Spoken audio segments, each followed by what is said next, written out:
In the UK, a new row is brewing between Westminster and Edinburgh over potential Scottish independence. Government critics have blamed Prime Minister Boris Johnson, branding him the biggest threat to the future of the United Kingdom. It's after reports that he'd called plans for a regional Scottish Parliament a disaster. Our correspondent Tadhg Enright reports from Glasgow.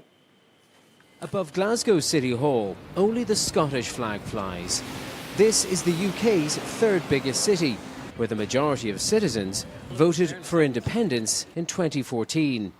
Not enough to swing the national vote, but recent polls suggest Scotland is changing its mind. All of a sudden, we find ourselves being dragged out of Europe against our will. Ian voted to stay in the UK, but Brexit has changed his perspective. I really thought that for my whole life, the union had served me well.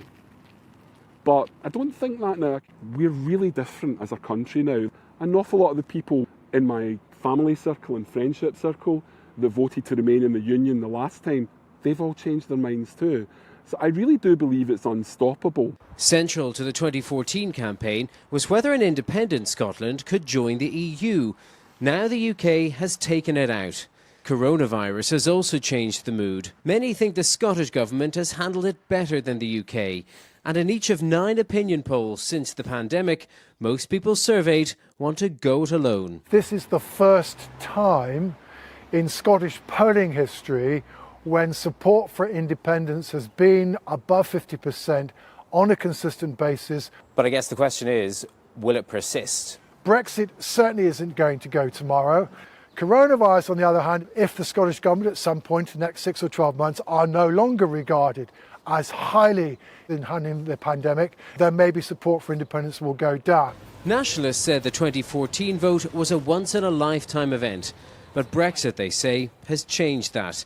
If a good deal is done, perhaps the case weakens. But let's not forget the cultural impact of Scottish voters seeing a movement dominated by English nationalism making decisions for them, and the new style of populist conservatism which holds power in London. Brexit 2 years after was a material change in circumstances. I mean, I do agree with the nationalists on that. What we now need to do is focus on an argument, those of us who believe in the UK, about how the UK can change for the better. We need some fresh ideas. Only the government in London can allow another referendum, and it's resisting. But next year, Scotland will pick its new government. If polls are correct and the nationalists win, it will be hard for London to keep saying no. Tadhg Enright, Euronews, Glasgow.